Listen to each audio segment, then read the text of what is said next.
The Complete Works of William Shakespeare by William Shakespeare. Act 3. Scene I. Olivia's garden. Enter Viola and Clown with a tabor. Viola. Save thee, friend, and thy music. Dost thou live by thy tabor? Clown. No, sir, I live by the church. Viola. Art thou a churchman? Clown. No such matter, sir. I do live by the church, for I do live at my house, and my house doth stand by the church. Viola. So thou mayst say the king lies by a beggar, if a beggar dwell near him, or the church stands by thy tabor, if thy tabor stand by the church. Clown. You have said, sir. To see this age. A sentence is but a cheveril glove to a good wit. How quickly the wrong side may be turned outward. Viola. Nay, that's certain. They that dally nicely with words may quickly make them wanton. Clown. I would, therefore, my sister had had no name, sir. Viola. Why, man? Clown. Why, sir, her name's a word, and to dally with that word might make my sister wanton. But indeed, words are very rascals since bonds disgrace them. Viola. Thy reason, man? Clown. Troth, sir, I can yield you none without words, and words are grown so false, I am loath to prove reason with them. Viola. I warrant thou art a merry fellow, and car'st for nothing. Clown. Not so, sir, I do care for something. But in my conscience, sir, I do not care for you. If that be to care for nothing, sir, I would it would make you invisible. Viola. Art not thou the Lady Olivia's fool? Clown.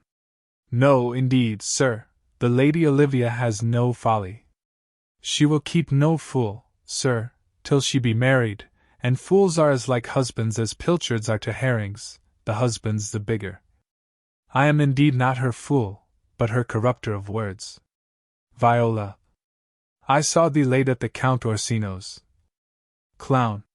Foolery, sir, does walk about the orb like the sun, it shines everywhere. I would be sorry, sir, but the fool should be as oft with your master as with my mistress. I think I saw your wisdom there. Viola. Nay, and now pass upon me, I'll no more with thee. Hold, there's expenses for thee. Clown. Now Jove, in his next commodity of hair, send thee a beard. Viola. By my troth, I'll tell thee, I am almost sick for one, though I would not have it grow on my chin. Is thy lady within? Clown. Would not a pair of these have bread, sir? Viola.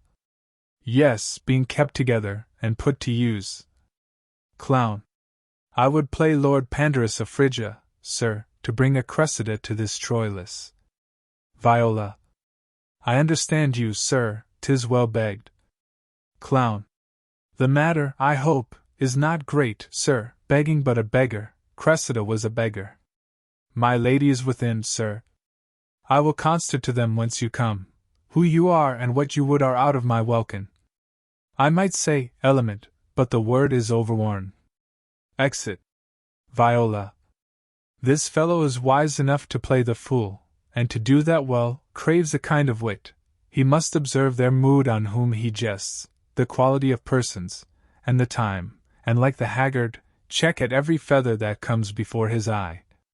This is a practice as full of labor as a wise man's art, for folly, that he wisely shows, is fit, but wise men, folly fallen, quite taint their wit.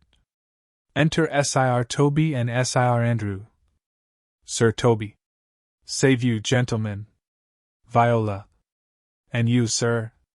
Sir Andrew. Dieu vous garde, monsieur. Viola. Et vous aussi, votre serviteur. Sir Andrew. I hope, sir, you are, and I am yours. Sir Toby. Will you encounter the house? My niece is desirous you should enter, if your trade be to her. Viola. I am bound to your niece, sir, I mean, she is the list of my voyage. Sir Toby. Taste your legs, sir, put them to motion. Viola. My legs do better understand me, Sir, then I understand what you mean by bidding me taste my legs. Sir Toby. I mean to go, sir, to enter. Viola. I will answer you with gate and entrance, but we are prevented. Enter Olivia and Maria. Most excellent accomplished lady, the heavens rain odors on you. Sir Andrew. That youth's a rare courtier. Rain odors, well. Viola. My matter hath no voice, lady, but to your own most pregnant and vouchsafed car. Sir Andrew. Odors, pregnant, and vouchsafed. I'll get 'em all three ready. Olivia. Let the garden door be shut, and leave me to my hearing.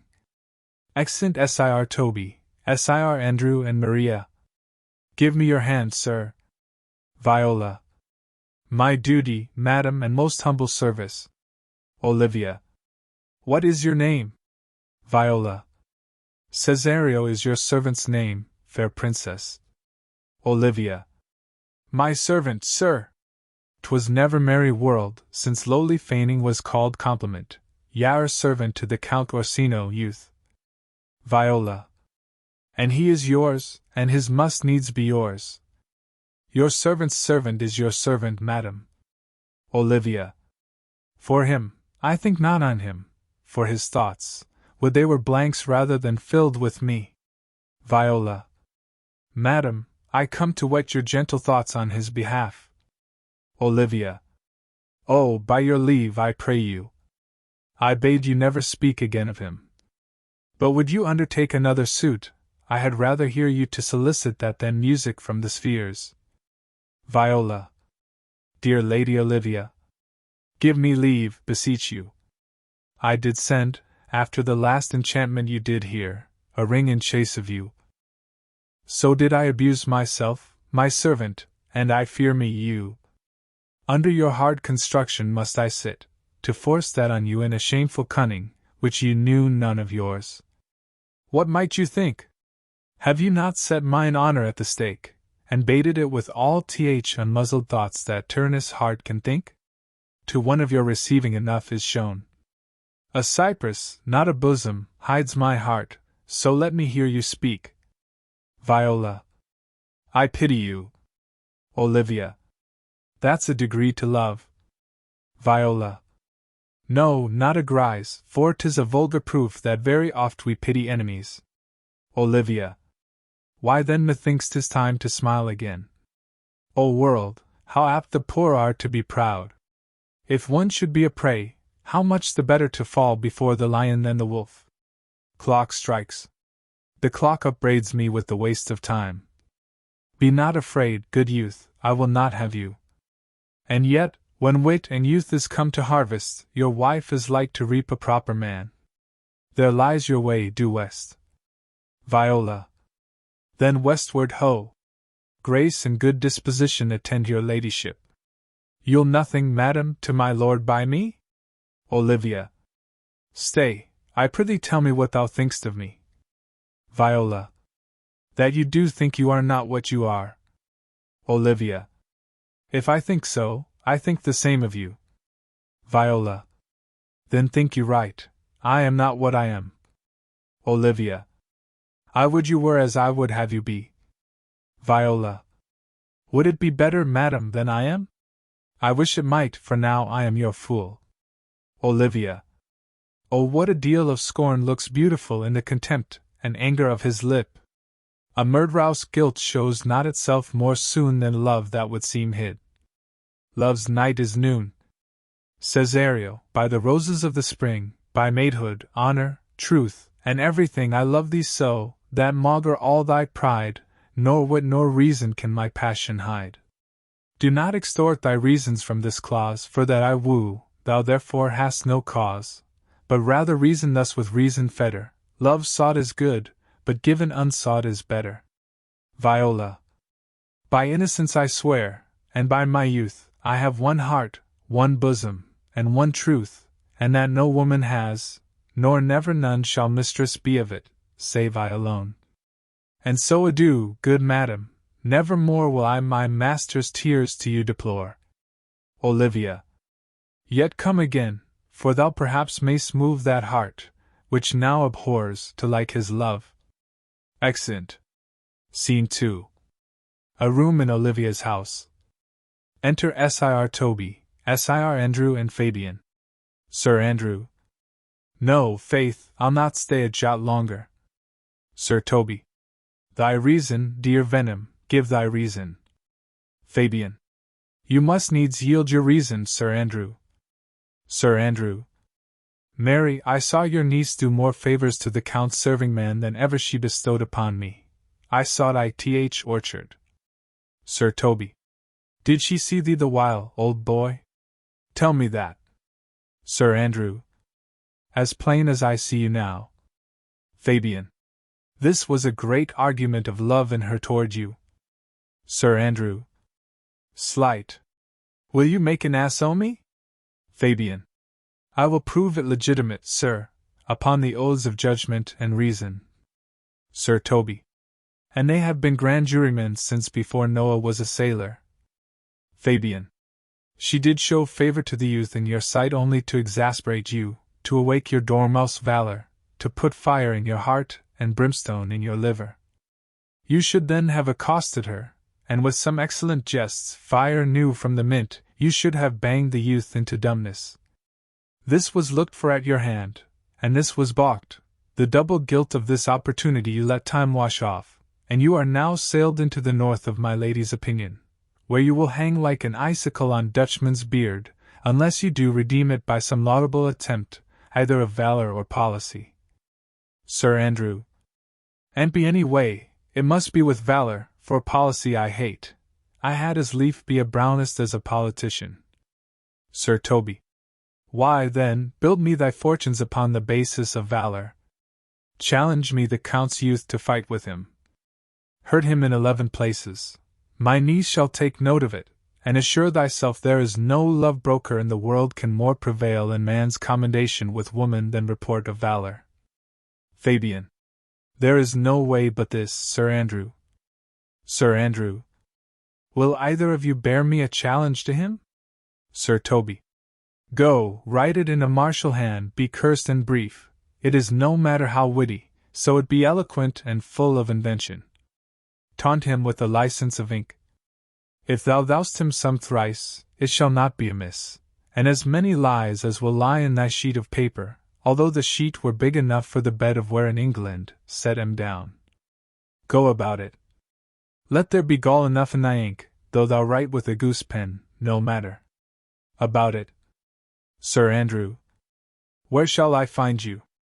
Sir Toby. We'll call thee at the cubiculo. Go. Exit Sir Andrew. Fabian. This is a dear mannikin to you, Sir Toby. Sir Toby. I have been dear to him, lad, some 2,000 strong or so. Fabian. We shall have a rare letter from him, but you'll not deliver it.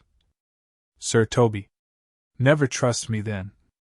And by all means stir on the U. Th to an answer. I think oxen and wain ropes cannot hail them together. For Andrew, if he were opened and you find so much blood in his liver as will clog the foot of a flea, I'll eat the rest of th anatomy. Fabian. And his opposite, the youth, bears in his visage no great presage of cruelty. Enter Maria. Sir Toby. Look where the youngest wren of 9 comes. Maria. If you desire the spleen, and will laugh yourselves into stitches, follow me. Yond gull Malvolio is turned heathen, a very renegado, for there is no Christian that means to be saved by believing rightly can ever believe such impossible passages of grossness. He's in yellow stockings. Sir Toby. And cross-gartered? Maria. Most villainously, like a pedant that keeps a school ith church. I have dogged him like his murderer. He does obey every point of the letter that I drop to betray him. He does smile his face into more lines than is in the new map with the augmentation of the Indies. You have not seen such a thing as 'tis. I can hardly forbear hurling things at him. I know my lady will strike him. If she do, he'll smile and take for a great favour. Sir Toby. Come, bring us where he is. Exit. Scene 3. A street. Enter Sebastian and Antonio. Sebastian. I would not by my will have troubled you, but since you make your pleasure of your pains, I will no further chide you. Antonio. I could not stay behind you, my desire, more sharp than filed steel, did spur me forth, and not all love to see you, though so much, as might have drawn one to a longer voyage, but jealousy what might befall your travel, being skilless in these parts, which to a stranger, unguided and unfriended, often prove rough and unhospitable.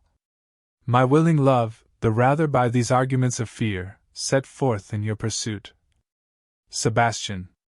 My kind Antonio, I can no other answer make but thanks, and ever thanks, and oft good turns are shuffled off with such uncurrent pay. But were my worth, as is my conscience, firm, you should find better dealing. What's to do? Shall we go see the relics of this town? Antonio. Tomorrow, sir. Best first go see your lodging. Sebastian. I am not weary, and 'tis long tonight. I pray you, let us satisfy our eyes with the memorials and the things of fame that do renown this city. Antonio. Would you'd pardon me? I do not without danger walk these streets. Once in a sea fight, gainst the Count his galleys, I did some service, of such note indeed, that were I ta'en here, it would scarce be answered. Sebastian. Belike you slew great number of his people. Antonio. Offense is not of such a bloody nature, albeit the quality of the time and quarrel might well have given us bloody argument. It might have since been answered in repaying what we took from them, which for traffic's sake, most of our city did. Only myself stood out, for which, if I be lapsed in this place, I shall pay dear. Sebastian. Do not then walk too open. Antonio. It doth not fit me. Hold, sir, here's my purse. In the south suburbs, at the Elephant, is best to lodge. I will bespeak our diet whiles you beguile the time and feed your knowledge with viewing of the town. There shall you have me. Sebastian. Why your purse? Antonio. Haply your eye shall light upon some toy you have desire to purchase, and your store, I think, is not for idle markets, sir. Sebastian. I'll be your purse-bearer, and leave you for an hour. Antonio. To Elephant. Sebastian. I do remember. Exeunt. Scene 4. Olivia's garden. Enter Olivia and Maria. Olivia. I have sent after him. He says he'll come. How shall I feast him? What bestow of him? For youth is bought more oft than begged or borrowed. I speak too loud. Where's Malvolio? He is sad and civil, and suits well for a servant with my fortunes. Where is Malvolio? Maria. He's coming, madam, but in very strange manner. He is sure possessed, madam. Olivia. Why, what's the matter? Does he rave? Maria. No, madam, he does nothing but smile. Your ladyship were best to have some guard about you if he come, for sure the man is tainted in his wits. Olivia. Go call him hither.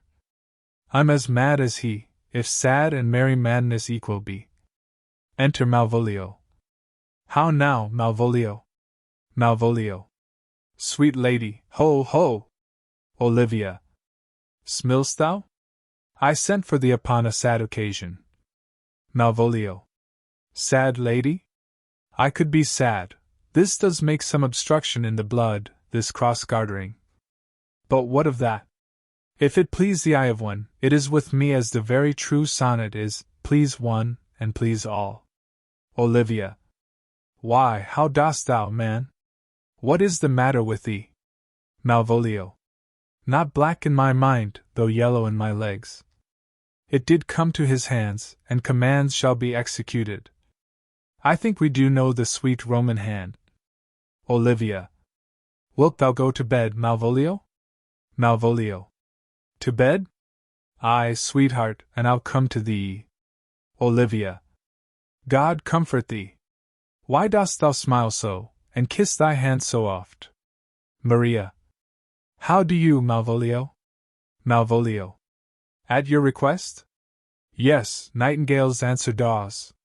Maria. W. How appear you with this ridiculous boldness before my lady? Malvolio. Be not afraid of greatness. 'Twas well writ. Olivia.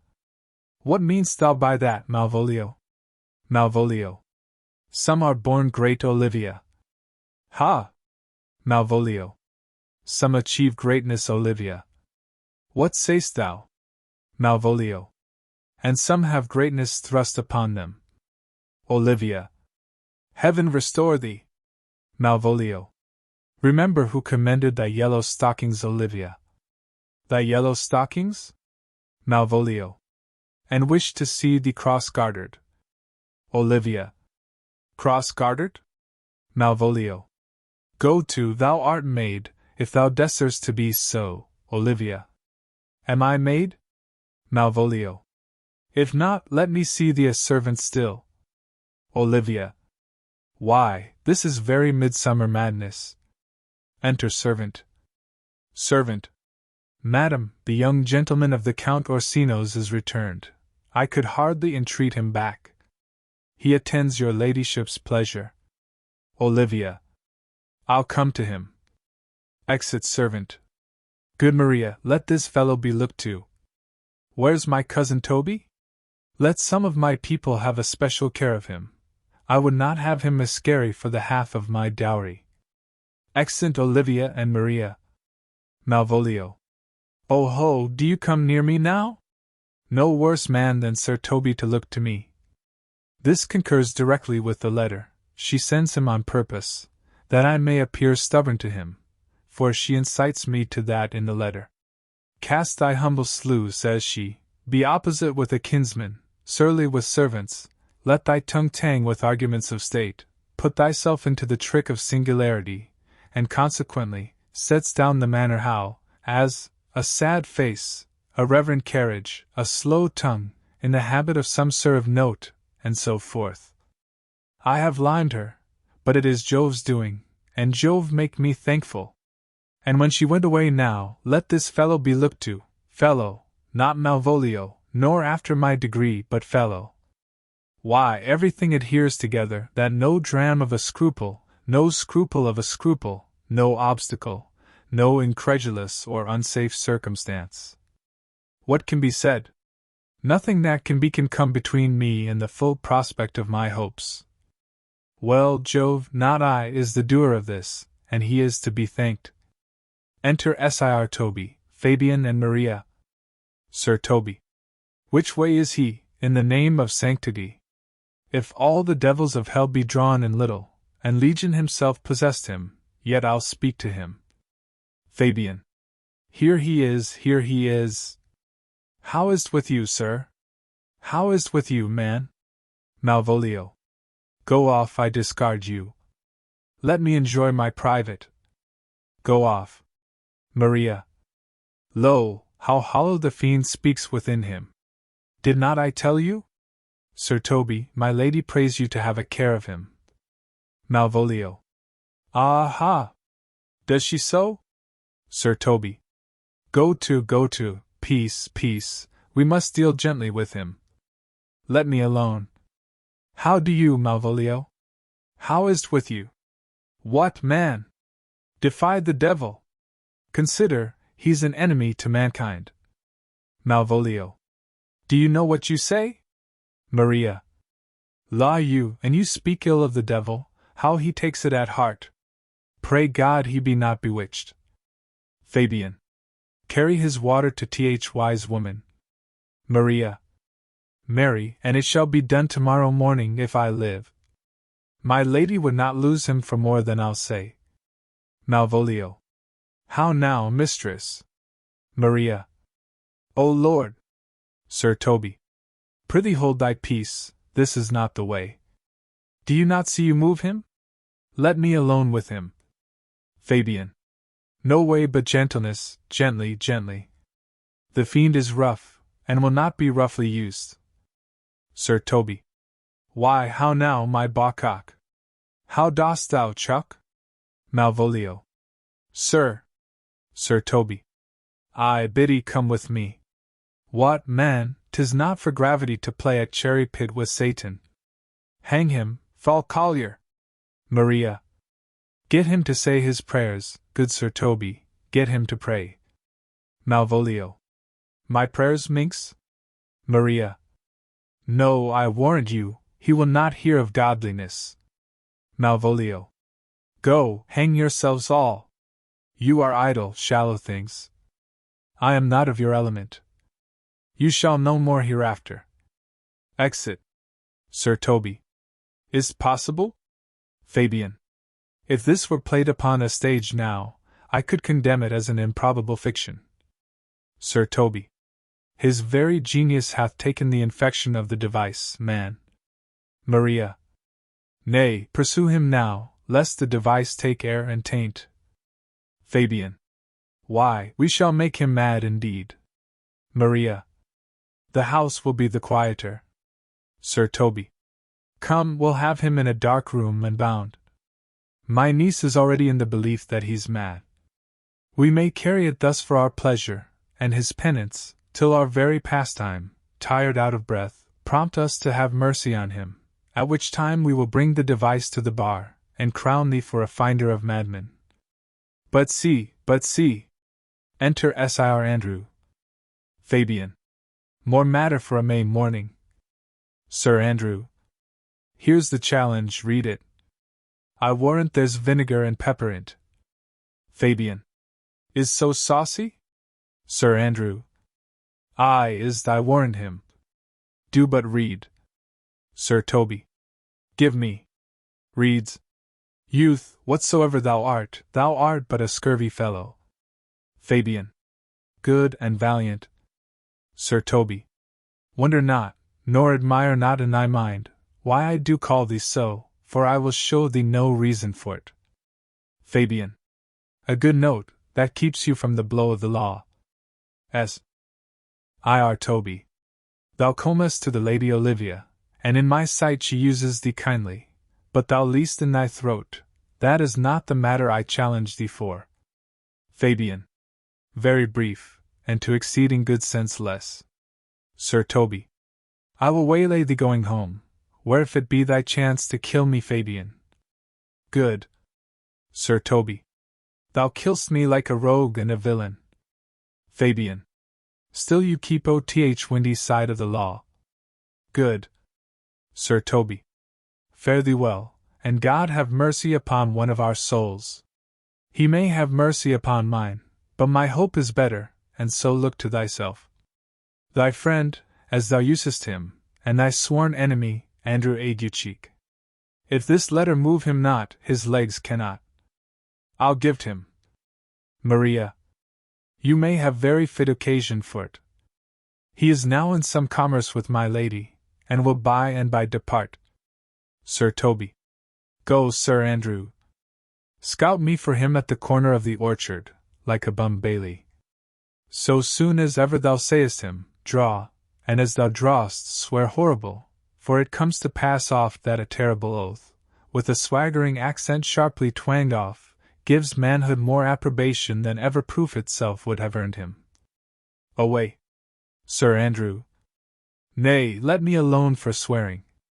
Exit. Sir Toby.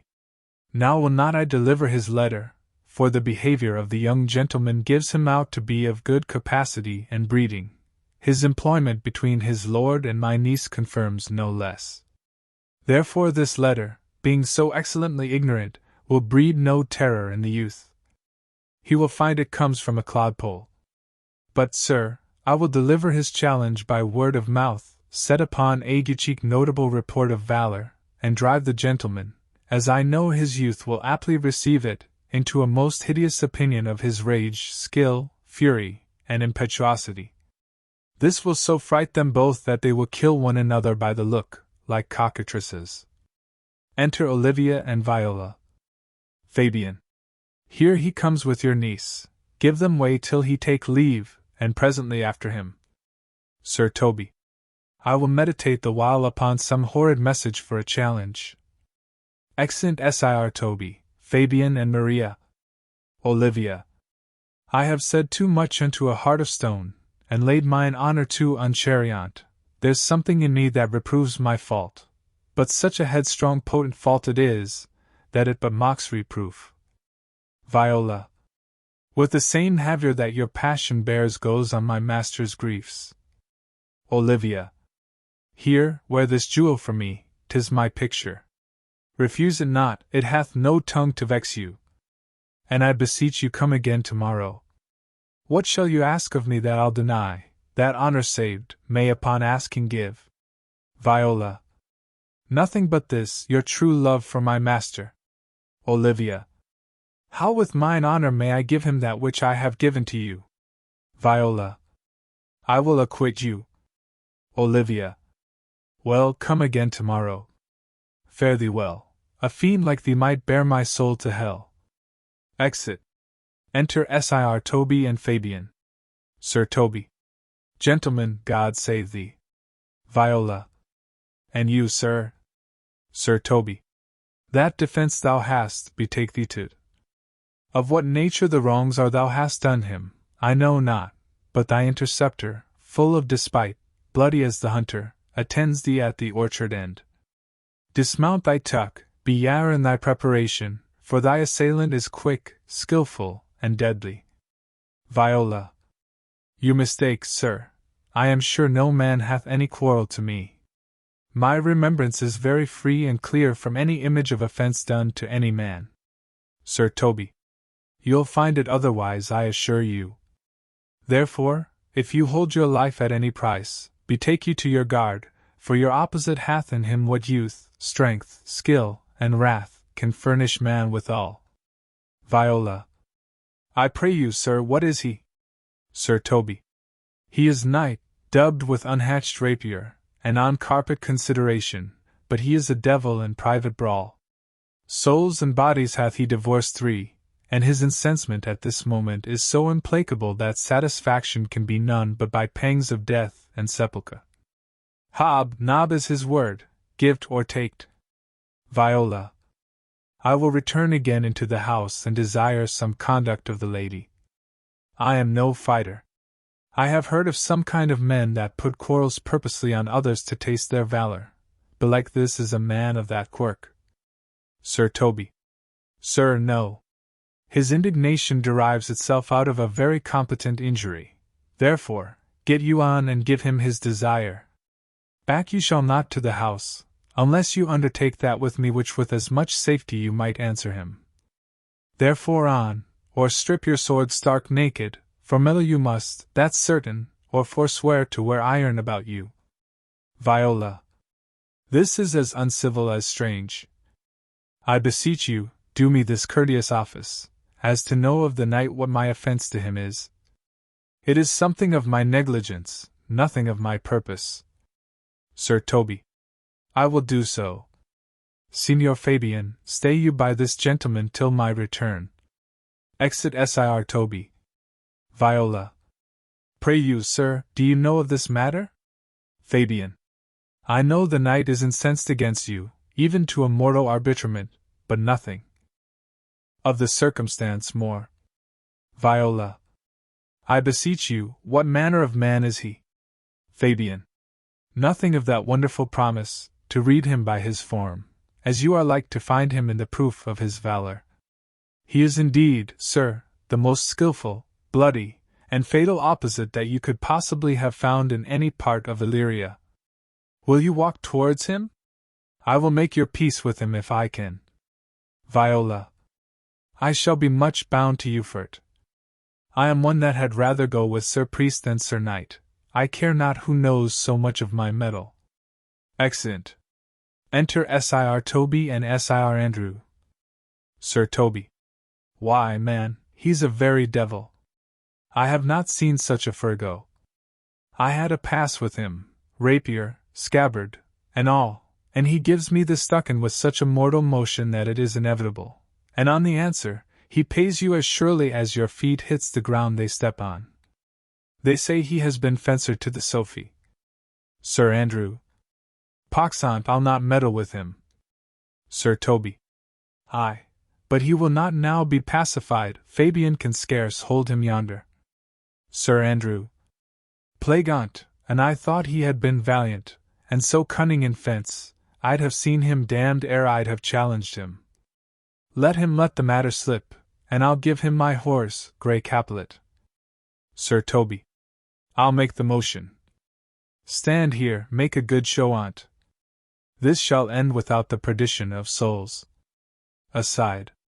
Mary, I'll ride your horse as well as I ride you. Enter Fabian and Viola. To Fabian. I have his horse to take up the quarrel. I have persuaded him the youth's a devil. Fabian. He is as horribly conceited of him, and pants and looks pale, as if a bear were at his heels. Sir Toby. There's no remedy, sir, he will fight with you for oath's sake. Mary, he hath better bethought him of his quarrel, and he finds that now scarce to be worth talking of. Therefore, draw for the supportance of his vow, he protests he will not hurt you. Viola. Aside. Pray God defend me. A little thing would make me tell them how much I lack of a man. Fabian. Give ground if you see him furious. Sir Toby. Come, Sir Andrew, there's no remedy, the gentleman will for his honour's sake have one bout with you. He cannot by the duello avoid it, but he has promised me, as he is a gentleman and a soldier, he will not hurt you. Come on, toot. Sir Andrew. Draws. Pray God he keep his oath. Enter Antonio. Viola. Draws. I do assure you 'tis against my will. Antonio. Put up your sword. If this young gentleman have done offence, I take the fault on me. If you offend him, I for him defy you. Sir Toby. You, sir? Why, what are you? Antonio. Draws. One, sir, that for his love dares yet do more than you have heard him brag to you he will. Sir Toby. Draws. Nay, if you be an undertaker, I am for you. Enter officers. Fabian. O good Sir Toby, hold. Here come the officers. Sir Toby. To Antonio. I'll be with you anon. Viola. To Sir Andrew. Pray, sir, put your sword up, if you please. Sir Andrew. Marry will I, sir, and for that I promise you, I'll be as good as my word. He will bear you easily, and reigns well. First Officer. This is the man, do thy office. Second Officer. Antonio, I arrest thee at the suit of Count Orsino. Antonio. You do mistake me, sir. First Officer. No, sir, no jot. I know your favor well, though now you have no sea cap on your head. Take him away, he knows I know him well. Antonio. I must obey. This comes with seeking you, but there's no remedy, I shall answer it. What will you do? Now my necessity makes me to ask you for my purse. It grieves me much more for what I cannot do for you, than what befalls myself. You stand amazed, but be of comfort. Second Officer. Come, sir, away. Antonio. I must entreat of you some of that money. Viola. What money, sir? For the fair kindness you have showed me here, and part being prompted by your present trouble, out of my lean and low ability I'll lend you something. My having is not much, I'll make division of my present with you. Hold, there's half my coffer. Antonio. Will you deny me now? Is possible that my deserts to you can lack persuasion? Do not tempt my misery, lest that it make me so unsound a man as to upbraid you with those kindnesses that I have done for you. Viola. I know of none, nor know I you by voice or any feature. I hate ingratitude more in a man than lying, vainness, babbling, drunkenness, or any taint of vice whose strong corruption inhabits our frail blood. Antonio. O heavens themselves! Second Officer. Come, sir, I pray you go. Antonio. Let me speak a little. This youth that you see here I snatched one half out of the jaws of death, relieved him with such sanctity of love, and to his image, which methought did promise most venerable worth, did I devotion. First Officer. What's that to us? The time goes by. Away! Antonio. But oh how vile and idle proves this god! Thou hast, Sebastian, done good feature shame. In nature there's no blemish but the mind, none can be called deformed but the unkind. Virtue is beauty, but the beaut. Us evil are empty trunks, o'er-flourished by the devil. First Officer. The man grows mad, away with him. Come, come, sir. Antonio. Lead me on. Excellent officers with Antonio. Viola. Methinks his words do from such passion fly that he believes himself, so do not I. Prove true, imagination, oh prove true that I, dear brother, be now ta'en for you. Sir Toby. Come hither, knight, come hither, Fabian. We'll whisper o'er a couplet or two of most sage saws. Viola. He nam'd Sebastian. I my brother know yet living in my glass, even such and so in favor was my brother, and he went still in this fashion, color, ornament, for him I imitate. Oh if it prove, tempests are kind, and salt waves fresh in love. Exit. Sir Toby. A very dishonest paltry boy, and more a coward than a hare. His dishonesty appears in leaving his friend here in necessity, and denying him, and for his cowardship, ask Fabian. Fabian. A coward, a most devout coward, religious in it. Sir Andrew. Slid I'll after him again and beat him. Sir Toby. Do cuff him soundly, but never draw thy sword. Sir Andrew. And I do not exit. Fabian. Come, let's see the event. Sir Toby. I dare lay any money 'twill be nothing yet. Excellent.